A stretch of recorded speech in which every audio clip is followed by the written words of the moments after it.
Sports injuries అనేవి చాలా కామన్‌గా జరుగుతుంటాయి.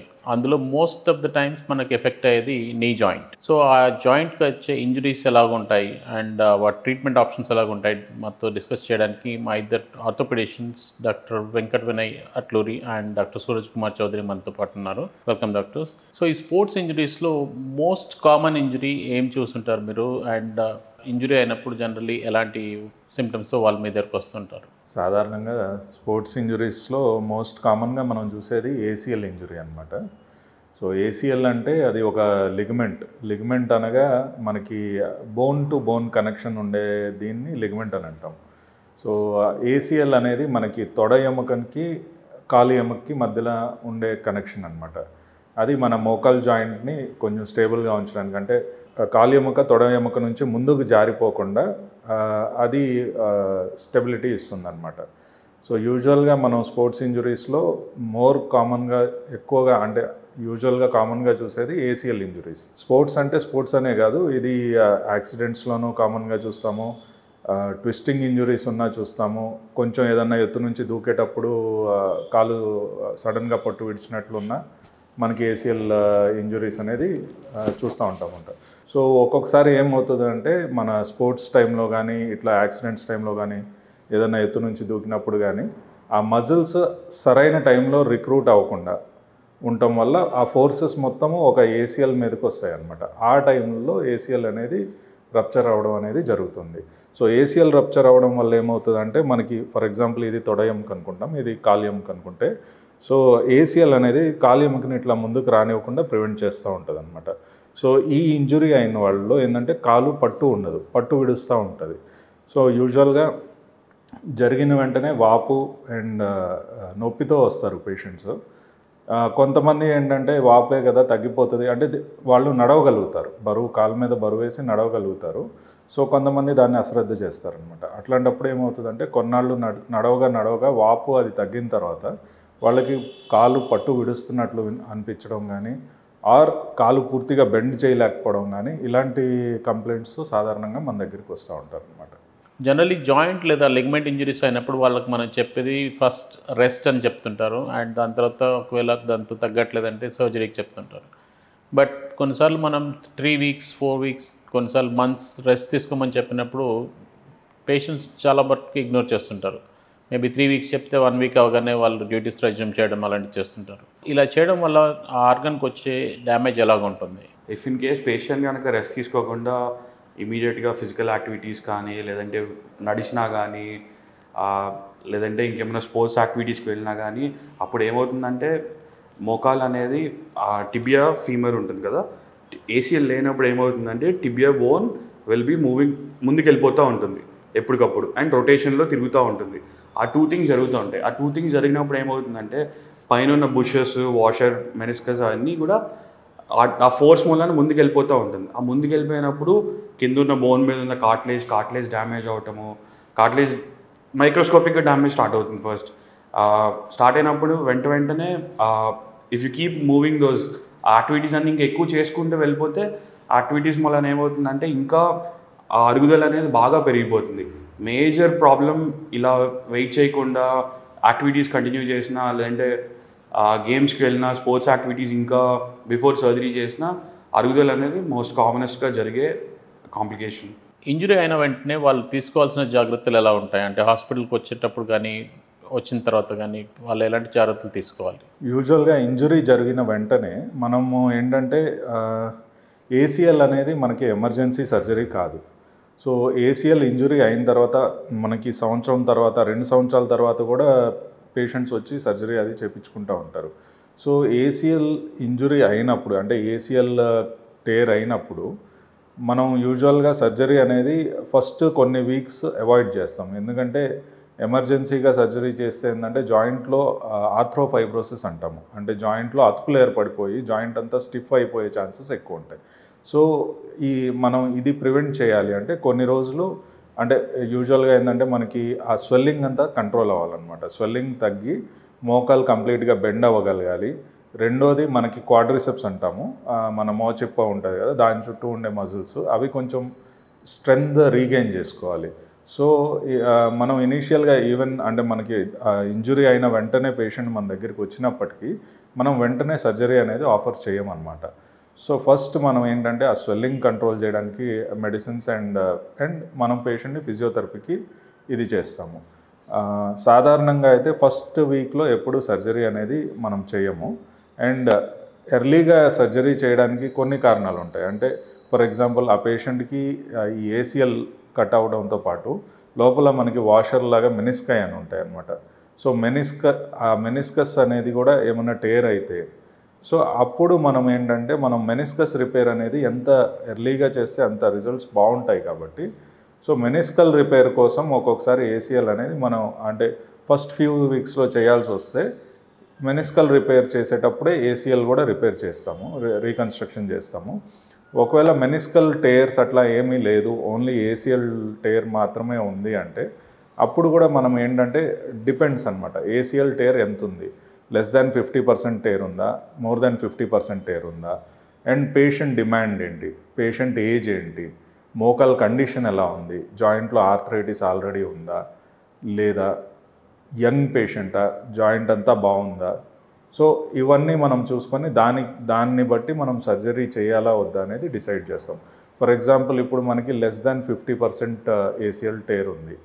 సో లెస్ దాన్ 50% టేర్ అనేది అండ్ మనకి పేషెంట్ సెడెంటరీ అంటే డెస్క్ జాబ్ చేస్తూ ఉంటారు, పెద్దగా స్పోర్ట్స్లో ఏమి ఇన్వాల్వ్ అవ్వరు, పరిగెత్తాల్సిన అవసరం లేదు, and he can change his life style if he wants to. అంటే మనం పేషెంట్ సర్జరీ వద్దు అనుకొని నేను లైఫ్ స్టైల్ చేంజెస్ చేసుకుంటాను అన్నట్లు ఉండే పేషెంట్స్లో మనం కన్జర్వేటివ్గా చేయొచ్చు. అంటే సర్జరీ లేకుండా కేవలం ఫిజియోథెరపీతో చుట్టూ ఉండే మజిల్స్ని మనం స్ట్రెంథన్ చేసుకొని పేషెంట్కి అలా కూడా ట్రీట్ చేయొచ్చు అనమాట. అదే మోర్ దాన్ 50% టేర్ ఉండి పేషెంట్ లేదా లెస్ దాన్ 50% టేర్ ఉన్నప్పటికీ పేషెంట్ కొంచెం స్పోర్ట్స్కి వెళ్ళాలి, ఇట్లా నెసెసిటీ ఉన్నప్పుడు మనము సర్జరీ ఆఫర్ చేస్తూ ఉంటాం.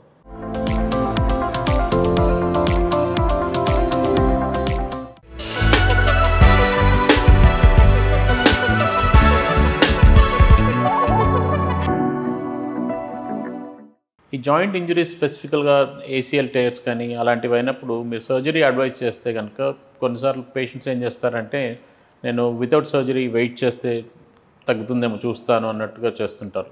సో అలా సర్జరీ డిలే చేయడం వల్ల ఎలాంటి ఇబ్బందులు తలెత్తుంటాయి? సో ఇఫ్ ఇన్ కేస్ మనం సర్జరీ అడ్వైస్ చేసిన తర్వాత పేషెంట్స్ సర్జరీ చేయించుకోకుండా డిలే చేసుకుంటూ ఉంటే ఇందాక చెప్పినట్టుగా కామనెస్ట్ కాంప్లికేషన్ వచ్చేది ఆర్థరైటిస్ డెవలప్ అవటం, రెండోది మెనిస్కల్ ఇంజురీ అవ్వటం, ఇంకోటి పీసీఎల్ అనేది ఏసీల్ వెనకాల ఉంటుంది, అది కూడా లాక్స్ అయిపోయి పోస్టీరియర్గా వైపు కూడా నీ వెళ్ళటం ఇంకొకటి. అండ్ లేదంటే రిపీటెడ్గా స్వెల్లింగ్ రావటం, స్వెల్లింగ్ వచ్చినప్పుడు there is always high risk of getting infected ఆ స్వెల్లింగ్ వచ్చిన దానికి. అండ్ ఇంకా డిజాస్ట్రస్గా సిచ్యువేషన్స్ ఎలా ఉంటాయంటే you can even rupture your పట్ల టెండన్, ఇక్కడ ముందుండే tendon, because of multiple repeated translation of the tibia వలన. సో ఈ నీ జాయింట్లో మనకు చాలా మెనిస్కై ఉంటాయి అండ్ లిగమెంట్స్ ఉంటాయి. ఇది స్పెసిఫిక్గా ఏసిఎల్ ఇంజురీ అని చెప్పి మీరు ఎలా డయాగ్నోస్ చేస్తుంటారు? సో మనం ఏంటంటే క్లినికల్ ఎగ్జామినేషన్ అనేది చేస్తామన్నమాట. పేషెంట్ వచ్చినప్పుడు అంటే పేషెంట్ ఇవాళ పడి ఇవాళే వస్తే మనం క్లినికల్గా అసెస్ చేయలేము చాలాసార్లు, ఎందుకంటే పేషెంట్ చాలా నొప్పితో ఉంటారు కాబట్టి మనం ఆ క్లినికల్ టెస్ట్ చేయాలంటే కూడా ఒక్కొక్కసారి కష్టం ఉంటుంది. సో పేషెంట్ నడుచుకుంటా రాగలిగారు, మోకాల్లో వాపు ఉంది అది ఉంది అంటే మనం యూజువల్గా ఫస్ట్ ఏంటంటే మనం ఎక్స్రే ఒకటి చేపిస్తాము. ఎక్స్రేలో ఒక్కొక్కసారి మనకి ఏసిఎల్ టేర్ అయినప్పుడు కొంతమందిలో టిబియా నుంచి చిన్న ఫ్రాక్చర్ ఉంటుంది అనమాట, సెకండ్ ఫ్రాక్చర్ అని అంటాము. సో అట్లాంటిది మనకి ఎక్స్రేలో కనిపించినప్పుడు మనకి స్ట్రాంగ్గా ఇది ఉంటుంది అనమాట, ఏసిఎల్ ఇంజురీ ఉంది అని సస్పిషన్ వస్తుంది. సో అట్లాంటప్పుడు మనం డైరెక్ట్గా వెంటనే ఎంఆర్ఐ చేపించేసేయచ్చు పేషెంట్కి. లేదు అంటే ఎక్స్రేలో ఎటువంటి బోన్ ఇంజురీ లేదు అని మనకి తెలిసినప్పుడు వాపు ఉంది అంటే యూజువల్గా మోకాల్లో వాపు ఉంది అంటే ఆఫ్టర్ ఇంజురీ బ్లీడ్ ఉన్నట్లు మనం ఇది సహజంగా మోకాలు జాయింట్ లోపల బ్లీడ్ ఉంది అన్నట్లే మనం నిర్ధారించుకుంటాం అనమాట.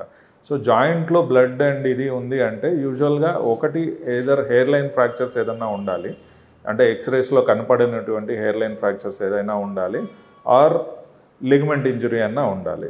ఈ రెండు లేకుండా మనకి జాయింట్లో సడన్గా బ్లీడ్ అనేది అన్లైక్లీ అనమాట దెబ్బ తాకిన తర్వాత. సో మనకి మామూలు మేజర్ ఫ్రాక్చర్స్ ఏదన్నా ఉంటే అవి మనకి ఎక్స్రేలో కనిపించేస్తాయి. ఒక్కొక్కసారి ఏంటంటే హెయిర్ లైన్ ఫ్రాక్చర్స్ అనేవి మనకి ఎక్స్రేలో కనపడకపోవచ్చు.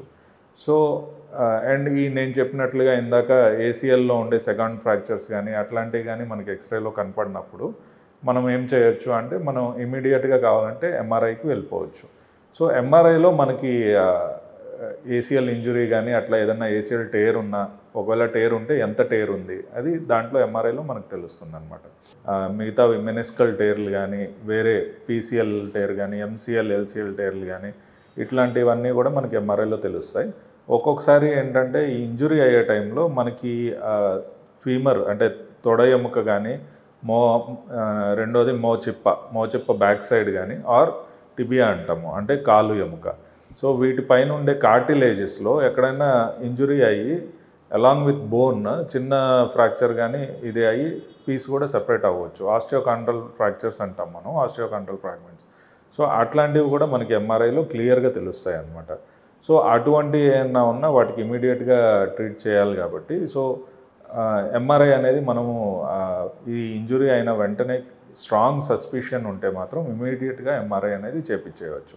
తర్వాత ఎంఆర్ఐ అయిపోయిన తర్వాత మనకి ఒకవేళ పార్షియల్ టేర్ ఉంది, వేరే ఎటువంటి ఇంజురీస్ లేవు, ఓన్లీ ఏసీఎల్లో కొంచెం పార్షియల్ టేర్ మాత్రమే ఉంది అన్నట్లు ఒకవేళ ఫర్ ఎగ్జాంపుల్ మనకి ఎంఆర్ఐలో కనుక తెలిస్తే మనం పేషెంట్కి చెప్పి whether he wants to wait and అంటే మనం ప్రాపర్ ఫిజియోథెరపీ ప్రోటోకాల్ ఇచ్చేసి ఆ తర్వాత మళ్ళీ ఆఫ్టర్ 3 weeks కానీ వాపు అంతా ఇదైన తర్వాత కానీ మళ్ళీ రీఅసెస్ చేయొచ్చు. సో మనకి జస్ట్ ఎంఆర్ఐలో ఏసీఎల్ టేర్ ఉంది కదా అని మనం సర్జరీకి వెళ్ళము. మనం క్లినికల్గా కూడా పేషెంట్ మోకాలు స్టేబుల్ ఉందా అన్స్టేబుల్ ఉందా అనేది మనం అసెస్ చేస్తాం. రెండోది పేషెంట్ తరపు నుంచి కూడా మోకాల్లో స్టెబిలిటీ లేదు, నాకు మోకాళ్ళు పట్టు విడుస్తుంది నడిచేటప్పుడు అని అట్లా చెప్పినప్పుడు మాత్రమే మనం సర్జరీ అనేది పరిగణలోకి తీసుకుంటాం అన్నమాట. ఒక పేషెంట్ సర్జరీ అవసరమా లేదా అనేది డెసిషన్ మీరు ఎలాంటి ఆస్పెక్ట్స్ని దృష్టిలో పెట్టుకొని చెప్తుంటారు? ఫస్ట్ ఆఫ్ ఆల్ పేషెంట్కి సర్జరీ అవసరమా లేదా అనేది డెసిజన్ ఫస్ట్ క్లినికల్ ఎగ్జామినేషన్తో బేస్ అయి ఉంటుంది. క్లినికల్ ఎగ్జామినేషన్లో కొన్ని టెస్ట్ చేస్తాము. ఆ టెస్ట్ చేసినప్పుడు ఆ టిబియా ఎంత అంటే ముందుకు ఎంత జరుగుతుంది అనేది చూసుకుంటాము. ఆ చూసుకున్న దాన్ని బట్టి ఎలా ఉన్నాడు అండ్ పేషెంట్కి రెస్ట్ ఇచ్చి ఫిజియోథెరపీ స్టార్ట్ చేసిన తర్వాత ఎలా ఉంటున్నాడు, ఇంకేమన్నా కాలు పక్కకి వెళ్ళిపోతున్నట్టు ఫీలింగ్ రావటము, మెట్లు ఎక్కేటప్పుడు డిఫికల్టీగా ఉండటము, లేదంటే మెట్లు దిగేటప్పుడు కూడా డిఫికల్టీగా అనిపించటము, కాలు పక్కకు జారిపోతున్నట్టు ఫీలింగ్ రావటం, అలాంటి సెన్సేషన్ కనుక ఉన్నట్టయితే డెఫినెట్గా పేషెంట్కి సర్జరీ అనేది అవసరం పడుతుంది. అండ్ ఇంకో నెక్స్ట్ థింగ్ ఏంటంటే ఎంఆర్ఐ స్కాన్ బేస్ మీద కూడా we can do the thing. But నా personal opinion is to be a clinical base మీద rather than an imaging base. So ఎంఆర్ఐలో కొన్నిసార్లు పార్షియల్ టేర్స్ ఇచ్చినా లేదంటే ఫుల్ థిక్నెస్ టేర్స్ ఇచ్చినా కానీ మనం స్కోప్ పెట్టి లోపల చూసిన తర్వాత we may not find those similar findings ఉండకపోవచ్చు కొన్నిసార్లు. సో ఏంటంటే ఎంఆర్ఐ ఒక్కటే is not a final tool for your diagnosis. Clinical examination is always the best tool. కానీ నెక్స్ట్ సిచ్యువేషన్కి వచ్చినప్పుడు ఏంటంటే మనం ఇప్పుడు ఏ పీపుల్లో సర్జరీ అవసరం లేదు అంటే పేషెంట్స్కి ఇన్స్టెబిలిటీ లేని పేషెంట్స్లో ఒకళ్ళలో, ఇంకొకళ్ళు పేషెంట్స్కి పెయిన్ తగ్గుతుంది, low demand patients, non athletic patients, అథ్లీట్స్లో కూడా కొంతమంది ఏంటంటే నాన్ కాంటాక్ట్ అథ్లీట్స్ ఉంటారు. అంటే మన నీ జాయింట్ కాంటాక్ట్ స్పోర్ట్స్ లేకుండా వాళ్ళందరికీ కూడా we can try conservative management. If conservative management పనిచేయనప్పుడు డెఫినెట్గా we can opt for surgery at a later date. ఇబ్బంది అయితే ఏముండదు దాని వలన. And next thing, people surgery కావాల్సిన వాళ్ళు ఆల్వేస్ ఇమీడియట్గా సర్జరీ చేయము. ఎందుకంటే ఆల్రెడీ సార్ చెప్పినట్టుగా ఆర్థరోఫైబ్రోసిస్ అవన్నీ అవటం వలన కాంప్లికేషన్స్ ఉంటాయి కాబట్టి. So we always wait. Swelling మొత్తం తగ్గడానికి వరకు వెయిట్ చేస్తాము. స్వెల్లింగ్ తగ్గిన తర్వాత ఐడియల్లీ 2 to 3 weeks వరకు వెయిట్ చేసి then after 3 weeks we'll take a call, reexamine, మొత్తం అంతా చూసుకుని అంత బాగానే ఉంటే then we'll go for surgery. Surgery can be different types of surgeries ఉంటాయి. ఒకటి ఏసీఎల్ రిపేర్ కొత్తగా రీసెంట్గా అడ్వాన్స్ అవుతుంది. Other thing is gold standard ACL reconstruction.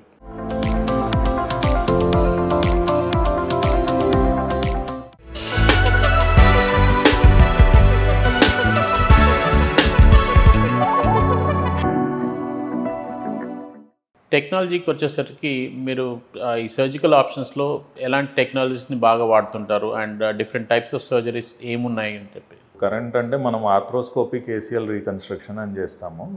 దాన్నే అందరూ కీ హోల్ సర్జరీ అని చెప్తారు. ఎందుకంటే మనం దీంట్లో కెమెరా అండ్ మనం వర్కింగ్ చేసే ఇన్స్ట్రుమెంట్స్ పంపించడానికి మోకాల దగ్గర చిన్న స్టాబ్ ఇన్సిషన్స్ ఇస్తాం అనమాట. అంటే హార్డ్లీ ఒక 5 మిల్లీమీటర్ 6 మిల్లీమీటర్ కోత పడుతుంది మోకాల్లో, 2 పడతాయి, ఒకటి కుడి పక్కకి ఒకటి ఎడం పక్కకి అన్నట్లుగా. సో ఇది కాకుండా మనకి గ్రాఫ్ట్ తీసుకోవడానికి ఒక 3 నుంచి 4 సెంటీమీటర్లు కోత పడుతుంది. మోకాలు కింద అయినా తీసుకోవచ్చు. అది మనం ఏంటంటే మనం సెలెక్ట్ చేసుకునే గ్రాఫ్ట్ దీన్ని బట్టి ఉంటుంది. సో ఇప్పుడు మ్యాక్సిమం అందరూ కీహోల్ సర్జరీ ప్రిఫర్ చేస్తున్నారు. అండ్ ఓపెన్ సర్జరీస్ అనేది ఇప్పుడు ఆల్మోస్ట్ అబ్సల్యూట్ అనుకోవచ్చు. ఎక్కడో అంటే పాతకాలం సర్జన్స్ వాళ్ళు అంటే ఆర్థ్రోస్కోపీ అలవాటు లేని వాళ్ళు మాత్రమే ఇప్పుడు ఓపెన్ ఏసియల్ రీకన్స్ట్రక్షన్ చేస్తున్నారు. సో ఇందాక చెప్పారు మీరు సర్జరీ చేస్తున్నప్పుడు గ్రాఫ్ట్ మెటీరియల్ అనేది వాడుతుంటామని చెప్పి. సో దీనికి గ్రాఫ్ట్స్ మీరు ఎక్కడి నుంచి తీసుకుంటుంటారు? ఎలాంటి రకాల గ్రాఫ్ట్స్ అనేవి అవైలబుల్గా ఉన్నాయి అండ్ దాని కమర్షియల్ ఆల్టర్నేటివ్స్ ఏమైనా ఉన్నాయా? ఒక నెక్స్ట్ పేషెంట్ సర్జరీకి వెళ్ళినప్పుడు డిఫరెంట్ గ్రాఫ్ట్ ఆప్షన్స్ ఏమేమి ఉంటాయంటే, first thing is bone particular bone tendon graft. అదేంటంటే ఇట్స్ ఎ గోల్డ్ స్టాండర్డ్. యూజువల్గా ఎవరిలో వాడతాము అంటే అథ్లీట్స్, హై పర్ఫార్మెన్స్ యాక్టివిటీస్ చేసే వాళ్ళందరిలోకి, అండ్ మోర్ దెన్ 40 years ఉన్న పేషెంట్స్కి హూ ఆర్ వెరీ యాక్టివ్, కొంతమంది మౌంటైన్ క్లైంబింగ్, కొంతమంది రిక్రియేషనల్ స్పోర్ట్స్ అవన్నీ వాడుతూ ఉంటారు. వాళ్ళందరిలోకి అయితే bone particular bone tendon graft is always the gold standard graft. Next వాడేది ఏంటంటే హ్యామ్స్ట్రింగ్స్ గ్రాఫ్ట్ అంటాము. హ్యామ్స్ట్రింగ్స్ గ్రాఫ్ట్ అంటే నీ జాయింట్లో అడిషనల్గా ఉండే సపోర్టింగ్ గ్రాఫ్ట్స్ అవి. సో బట్ ఏంటంటే ఐడియల్గా ఈవెన్ అది తీసినా కానీ నీ జాయింట్ అన్స్టేబుల్ అవ్వకపోవచ్చు. సో అన్స్టేబుల్ అవ్వకపోవటం వలన మనం అందరం రెగ్యులర్గా వాడేది, మోస్ట్ కామనెస్ట్గా అందరిలో డే టు డే పీపుల్లో సర్జరీ చేసే వాళ్ళందరిలోకి వాడేది మాత్రం హ్యామ్స్ట్రింగ్స్ గ్రాఫ్ట్. ఇంకా హ్యామ్స్ట్రింగ్స్ గ్రాఫ్ట్ ఒకసారి కొంతమందిలో ఏంటంటే ఒక 1 to 2% ఆఫ్ ద పాపులేషన్లో హ్యామ్స్ట్రింగ్స్ అడిషనల్ టెండన్స్ అనేవి ఉండకపోవచ్చు. మనకు కావాల్సిన విత్ ఆఫ్ గ్రాఫ్ట్ ఏదైతే రావాలో అది సరిపోవచ్చు. కొన్నిసార్లు ఏంటంటే పెరోనియస్ టెండన్ అని చెప్పి పెరోనియస్ దగ్గర నుంచి కూడా గ్రాఫ్ట్ తీసుకుంటాం. ఇంకా పెరోనియస్ కాకుండా ఇంకేమైనా అడిషనల్గా కావాల్సి వస్తే క్వాడ్రిసెప్స్ టెండన్ దగ్గర నుంచి కూడా గ్రాఫ్ట్స్ ఆప్షన్స్ అనేవి అవైలబుల్గా ఉంటాయి. బట్ మోస్ట్ కామనెస్ట్గా వాడేది ఏంటంటే hamstrings. But gold standard is bone particular bone tendon. And ఇంకా అదర్గా ఏంటంటే ఇంకా పేషెంట్కి రివిజన్ సర్జరీస్ అలాంటివి చేస్తున్నప్పుడు గ్రాఫ్ట్ అనేది అన్ని ఆప్షన్స్ అయిపోయినప్పుడు అడిషనల్గా వేరే దగ్గర నుంచి కూడా తీసుకోవచ్చు. వాటిని అల్లోగ్రాఫ్ట్స్ అని అంటాం. మీరు ఇచ్చిన సర్జికల్ ఆప్షన్కి పేషెంట్ ఓకే అన్న తర్వాత మీరు ఆపరేషన్ థియేటర్లో జనరల్లీ ఏం చేస్తుంటారు? ఎగ్జాక్ట్లీ సర్జరీలో ఏం జరుగుతుంది? సో ఆర్థ్రోస్కోపిక్ సర్జరీలో మనము ఇందాక డాక్టర్ వినయ్ చెప్పినట్లుగా మనం ఈ టెండాన్స్ ఏవైతే ఉంటాయో, హ్యామ్స్ట్రింగ్ టెండాన్స్ కానీ, క్వాడ్రిసెప్స్ టెండాన్ కానీ, పెరోనియస్ టెండాన్ కానీ, సో ఇవి టెండాన్ అంటే మజిల్ని బోన్కి అటాచ్ చేసే స్ట్రక్చర్ అనమాట. సో మనం ఈ టెండాన్ని హార్వెస్ట్ చేసి ఆ టెండాన్ని మనం తీసుకొని దాన్ని ఫోల్డ్ చేసి గ్రాఫ్ట్ లాగా ఏసియల్, అంటే ఏసియల్ వచ్చేసి మనకి అది లిగమెంట్, మనం ఇది టెండాన్ తీసుకుంటుంది.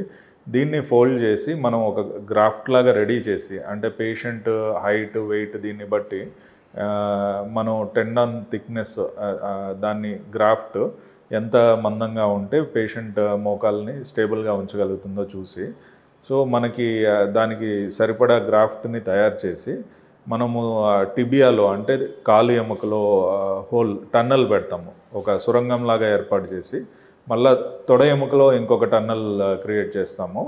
సో ఈ రెండిట్లో టన్నల్స్ క్రియేట్ చేసిన తర్వాత మనం ఆ గ్రాఫ్ట్ని పాస్ చేయడం అనేది జరుగుతుంది అనమాట. సో ఆ గ్రాఫ్ట్ని బోన్కి మనం సెక్యూర్ చేసేదానికి బటన్స్ కానీ స్క్రూస్ కానీ వాడతామన్నమాట. ఇవి వాడి మనం గ్రాఫ్ట్ని లిగమెంట్ ప్లేస్లో ప్లేస్ చేస్తాము. సో కొద్దిమంది చాలా ఒబేసిటీతో ఉంటారు, అంటే వాళ్ళకి బరువు చాలా ఎక్కువ ఉంటుంది అండ్ నీ జాయింట్ అనేది చాలా ఇంపార్టెంట్ ఆర్గన్. సో ఎందుకంటే బరువు మొత్తం అక్కడే వేస్తుంటాం కాబట్టి. సో ఇలాంటి పేషెంట్స్కి మీరు ఎలాంటి అడ్వైజ్ ఇస్తుంటారు before surgery and in case surgery అయితే కనుక ఎలాంటి కాంప్లికేషన్స్ వచ్చే ఛాన్స్ ఉంటుంది? ఒబీస్ పేషెంట్స్ అంటే first before surgery patient education అనేది చాలా ఇంపార్టెంట్. పేషెంట్కి ఎడ్యుకేట్ చేసేటప్పుడు we'll always give them an option to reduce their weight first, and BMI more than 30 ఉంటే కనుక it's a relative contraindication for doing an ACL reconstruction, because graft failure అనేది చాలా హైగా ఉంటుంది ఇలాంటి పేషెంట్స్లో. అండ్ నెక్స్ట్ థింగ్ ఇస్ కాంప్లికేషన్కి వచ్చేసరికి ఎనీ సర్జరీ చేసినప్పుడు complication first thing is infection. ACL సర్జరీస్లో less than 1% of the people can have complications of infection. Second one is most commonest is graft failure, because అది different reasons మూలాన అవ్వచ్చు. Mismatching of the tunnels మూలాన, లేదంటే మన సస్పెన్షరీ device failure మూలాన, లేదంటే screw back out అవటం మూలాన, అది సెకండ్ ఫెయిల్యూర్ మూలాన. థర్డ్ వన్ ఇస్ మన తొడకంఠరం వెనకాల పాగటం ఎముక ఉంటుంది, ఆ ఎముక మనం హోల్ డ్రిల్ చేసేటప్పుడు విరగటం, దాన్ని పోస్టీరియర్ బ్లోఅవుట్ అని అంటాం, ఆర్థ్రోఫైబ్రోసిస్ అని. ఇప్పుడు సర్జరీ తొందరగా చేసేస్తే ఏమవుతుందంటే ఆ స్వెల్లింగ్ ఎక్కడైతే ఉందో స్వెల్లింగ్ తగ్గకుండా తొందరగా సర్జరీ చేసినప్పుడు ఆ ఫైబర్స్ అనేవి ఇంటర్లాక్ అయిపోయి ఆ నీ జాయింట్ని స్టిఫ్గా చేసేస్తాయి. స్టిఫ్గా చేసినప్పుడు దట్ విల్ కాజ్ ఆర్థ్రోఫైబ్రోసిస్. ఇంకొక అడిషనల్ కాంప్లికేషన్స్ ఏంటంటే గ్రాఫ్ట్ లాక్సిటీ రావటము. గ్రాఫ్ట్ లాక్సిటీ ఎందుకని వస్తుంది అంటే, సపోజ్ ఇఫ్ కొన్ని మిల్లీమీటర్స్ ఆఫ్ టనలింగ్ ఏదైతే చేస్తామో అవి అటు ఇటు మిస్ప్లేస్ అయినా మిస్ మ్యాచ్ అయినా కానీ it can lead to graft laxity. ఇంకోటి ఏంటంటే కొంతమంది పేషెంట్స్ ఓవర్ జెలస్గా ఉండి they always tend to go back to their activities very ఫాస్ట్గా. ఇప్పుడు కొన్ని సాకర్ ప్లేయర్స్ ఉన్నారు, సాకర్ ప్లేయర్స్ ఐడియల్గా needs to 6 to 9 months of waiting period to go back to their sports. కానీ వీళ్ళు తొందరగా స్పోర్ట్స్కి వెళ్ళినప్పుడు ఏమవుతుందంటే గ్రాఫ్ట్ అనేది నియోవాస్కులర్ కాకుండా ఉంటుంది కాబట్టి so it is always high chance of rerupture ఒకటి. ఇంకోటి ఏంటంటే గ్రాఫ్ట్ లాక్సిటీ రాకటం, దాని వలన knee will always they will always have some discomfort. And ఇంకో థింగ్ వాళ్ళు అర్థం చేసుకోవాల్సింది ఏంటంటే నీ మనం ఆపరేట్ చేసిన తర్వాత it can never be like our pristine native knee లాగా ఉండదు. సో అది మాత్రం అందరు పేషెంట్స్ అర్థం చేసుకోవాల్సింది. సర్జరీ అయిన తర్వాత వాళ్ళు నార్మల్ డ్యూటీస్ వాళ్ళు ఎప్పుడు రెజ్యూమ్ చేసుకోవచ్చు, అండ్ ఈ పార్ట్లో రీహాబిలిటేషన్ ఇంపార్టెన్స్ అనేది ఎంత ఉంటుంది? సో ఇప్పుడు ACL సర్జరీ అయిన తర్వాత ఓన్లీ ACL అచ్చంగా ACL వరకే ప్రాబ్లం ఉండి ACL వరకు మనం రీకన్స్ట్రక్ట్ చేస్తే పేషెంట్ని సాధారణంగా 2వ రోజు నుంచి మనం నడిపించేస్తాం అనమాట. ఒక వారం రోజుల పాటు మోకాలు కొంచెం ఈ FFD అంటాము అది రాకుండా ఉండేదానికి నీ బ్రేస్ ఒకటి పెట్టేస్తాం అనమాట. మొదటి నెలలో 90 degrees వరకు మడిచేటట్టు మనం చూసుకుంటాం పేషెంట్ని. వారం కొంచెం ఇంప్రూవ్ చేస్తా పోయి 1 month వచ్చేటప్పటికి 90 degrees బెండ్ అయ్యేటట్టు మనము ఫిజియోథెరపిస్ట్ని ఇది చేస్తామన్నమాట. అపార్ట్ ఫ్రమ్ దిస్ అంటే అచ్చంగా ACL ఇంజురీ కాకుండా ఒకవేళ మెనిస్కల్ టేర్ ఉండి మనం మెనిస్కల్ రిపేర్ చేసి ఉంటే కనుక మనము అలాంటి పేషెంట్స్ని ఒక 6 weeks వరకు కాలు పైన వెయిట్ పెట్టకుండా చూస్తాము. ఎందుకంటే మన మెనిస్కల్ రిపేర్ హీల్ అవ్వాలంటే టైం పడుతుంది. వెయిట్ పడితే మనం మెనిస్కస్కి రిపేర్ చేసేటప్పుడు ఏవైతే స్టిచెస్ వేస్తామో అవి పిగిలిపోయే ఛాన్సెస్ ఉంటాయి అన్నమాట.